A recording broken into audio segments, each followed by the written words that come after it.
Let's get some Indiana perspective on what the loan cancellation would mean for the state, for the people in it. Bill Wozniak is here from the Carmel-based InvestEd, a group that helps students, families deal with all of this, paying for college. Thanks for being here. I know it's a big day for you and your team. It's going to be a busy day on the phones, yes. So if that advanced reporting proves true, $10,000 as a cap for the most, the less you earn, the more the forgiveness.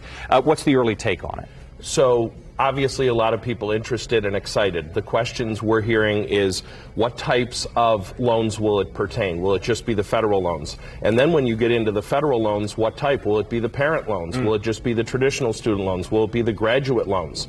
We're hearing that it might be multiple types of these, but those details will be important. So with all of those moving targets, I guess, to be answered still, the people that you work with, and we'll get into exactly the kind of work you do in a minute, what are you telling them as they call you, as they reach out right now? First of all, let's get the details. Yeah. Let's get the details. Second of all, one of the key details is, will it happen automatically, or will people have to fill out a form?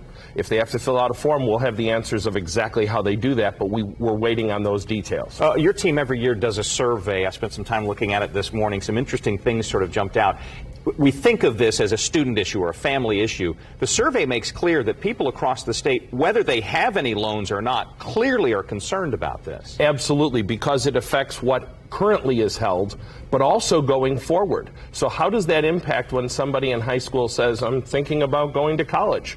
How does it impact them and that decision going forward? This will be part of something that's going to play into the future. With all those specifics still to be answered, it seems clear anyway that whatever happens with current and past student loans really doesn't affect future loans. People will still take out those loans. Does this at the very least open a conversation that says, you know, there's other stuff out there? Well, the question is going to be now, do I borrow more because there will be another one of these? We've been asked... Grow to depend on it almost. We've been asked for years, back in 2014, 2015, we would be at high schools and parents would ask, aren't these all going to be forgiven? And that was 8 years ago. How much has been borrowed in that time?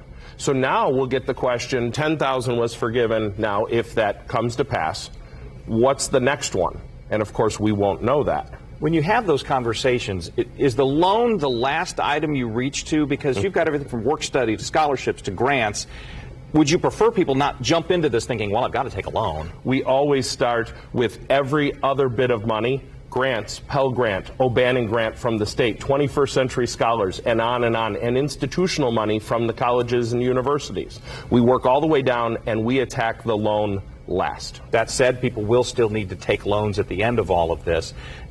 Is there a hope that there'll be more than just forgiveness on this? There'll be a strategy for making certain that this isn't something we have to revisit every 4 years, every 8 years, every 15 years? I think you said hope. If there's a hope, yes. We haven't heard details about that part of it going forward. All right. People may be inspired to reach out to you because of the expertise that you have. InvestEd, how do we reach you? Today, 317-715-9015. 9015, okay. 9,000 will get you there as well, I believe. Maybe easier, go to wishtv.com. We'll put it all on that and get you the resources. I know you're excited about today to see what the conversations you might have, so we appreciate you starting it here on News 8. Thank you so much.